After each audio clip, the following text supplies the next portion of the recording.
The importance of 4-note jazz licks is clear. This line, for example, is built out of 5 4-note licks, which you need to know. The 4-note licks are very important because it fits exactly into the music we play today. The jazz music we play is mostly in a 4/4 bar, and exactly 2 of our 4-note jazz licks fits into 1 bar. I'm not talking about Coltrane patterns. I'm also not talking about simple arpeggios.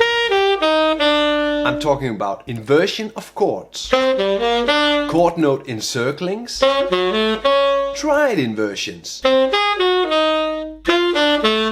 and general pattern inversion. Let's get started on awesome 4-note melodic jazz licks. The first awesome 4-note jazz lick I played was on the D minor 7 chord. The line is an F major triad just going down. On the D minor 7 chord, the F major starts on the 7th of the D minor and ends on the 9th of the D minor. The E. Seeing all lines you play through your creative eyes is very important. What I mean by this is turning this lick around gives you a beautiful chromatic approach note to the F triad, which is the upper structure of the D minor 7 chord. Another great use of this lick is on a simple F major chord, just playing up this F major triad with the chromatic leading tone. This pattern I play on the D minor chord is a chord note encircling of the D. We use the A minor triad structure to get an encircling of the D at the end, and gets the 9th as an extension, the E. A really nifty feature on this lick is that you can use it both on major and minor. Since we only use the root, the 5th, the 7th and the 9th, we leave out the 3rd. Thus we can use it on major and minor. For example, using it on this G7 altered chord, you get the sharp 11, the flat 9, the 3rd and the flat 13. At the end of the lesson transcription, which you can find on Patreon, you'll find a lot of licks where I have fitted these 4-note patterns into 2-5-1 licks. Get it on Patreon. On the G7 chord, I play this A-flat minor triad. The A-flat minor triad is a great altered sound to use on G7. When you play the triad in this inversion, you do not get that usual sound of the triad just going up, but you get a more special sound with the pivot in there. This gives you much more color to your lines when you start changing and making other inversion of your triads and your 4-note chords. Using triads in your jazz lines is a great way to transpose melodic ideas because triads only have 3 notes in them. Like in this example where I'm using a D minor triad and an A-flat minor triad. This could be a short 2-5 on D minor G7 altered. Take a look at this video. Triads, how to boost your solos. On this G7 altered, I play a B-flat 7 dominant chord. Say what? Okay, let me explain this.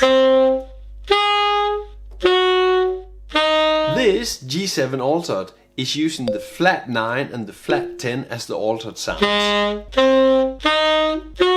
But as you see, the notes of the whole pattern, the D, the B-flat, the A-flat and the F, is also a B-flat 7 chord. When I'm using the B-flat 7 as an altered dominant, I can also transpose this to G7 dominant, because the dominant is a dominant function if it's a B-flat 7 or G7. Doesn't matter. The pattern on the G7 would look like this: 3rd, root, 7th, 5th. But here comes the cool stuff. The first half of the bar you can play the G7 normally. Then moving up a minor 3rd and playing the same lick, the B-flat 7 dominant, but as a G7 altered chord. Whoa, yes. I know it's a little bit heavy, this one. Take your time. You can find the whole lesson transcription on Patreon. Take your time to look at it there. This 4-note lick is a favorite of John Coltrane playing on major chords. The 5th, the 3rd, the 7th and the 6th on C major. In this order you get this super cool open sound because you stay away from the root of the chord, the C. I mentioned John Coltrane just before because this lick is an inversion of one of John Coltrane's favorites, the root 3, 4, 5 lick.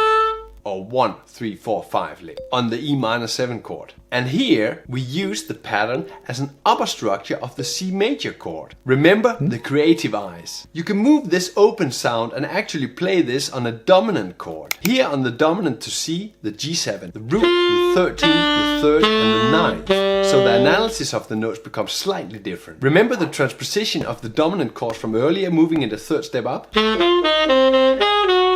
You can move this pattern to the tritone dominant because if it fits on the G7, well, it fits on any dominant chord. You still get the same on the D flat, the root, the 13th, the 3rd and the 9th. The same analysis applies on the G7 and the D flat 7. Adding the G7 line and the D flat 7 line together, you get this 5 and altered 5 sound, maybe going to a C major chord.